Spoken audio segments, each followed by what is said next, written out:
It's SP. I want to jump on really quick and give you some top talking tips to use with your kids, or honestly with anyone, because I believe one of the best ways to be able to increase your relationships is by effectively communicating, right? Isn't that a great skill to have? So I want to briefly give you some tips that you can use when talking to anyone, but preferably talking to your kids.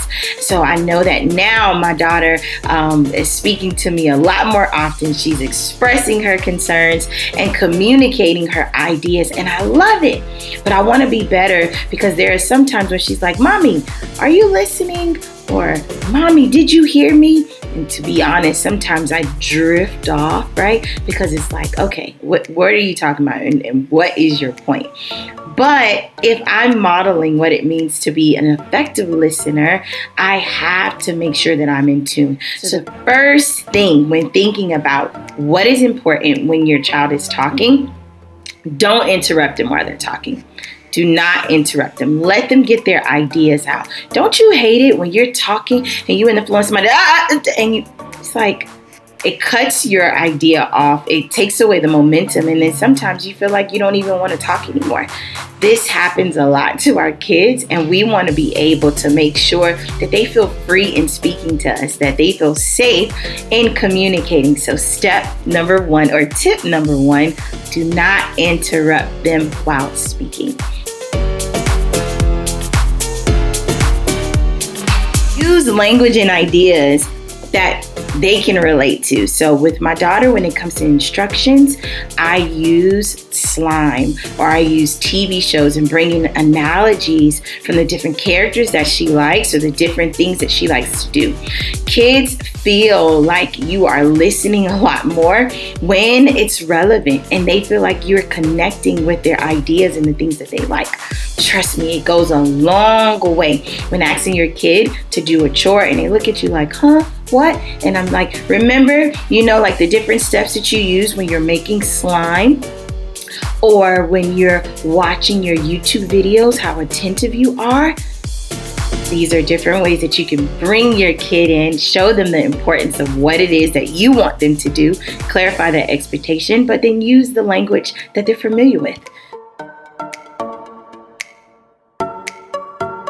Make instructions clear and concise. Chunk your instructions. Don't give them a long run-on sentence of ideas of things that you want them to do. Be very specific, very concrete, very observable and measurable with the acts of your kids. So what does that sound like? "Hey, Ashley, I want you to, number one, come inside, take off your shoes. Number two, get started on your work. Number three, turn off any distractions. Number four, stay focused." You notice that I didn't go on a full rant. I was very specific about what it was that I wanted her to do, and I chunked my instructions. This helps with kids. Why? Because sometimes their attention span is very short. And even as adults, it's very crucial and important. Don't you like when somebody get straight to the point? Kids love it, and it's a practice that has been proven to work. Avoid criticism and blame.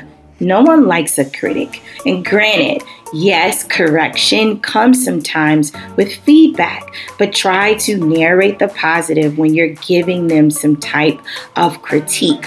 But avoid blame. Avoid not being a true listener where you're able to respond to what they're asking. Listen attentively, but don't be a critic. And don't be a blamer. No one likes that. I don't know. Who likes that? Not me. I don't. Step number 5. The last thing. Be a good role model. And so I always say, inspect what you expect. And so you are your child's biggest role model. So when monitoring and looking for these different steps, make sure that this is what you're doing when you're talking to your friends, when you're talking to your family members, your colleagues, your coworkers, anyone that you come in contact with. Because guess what? Your kids are going to model exactly what they see.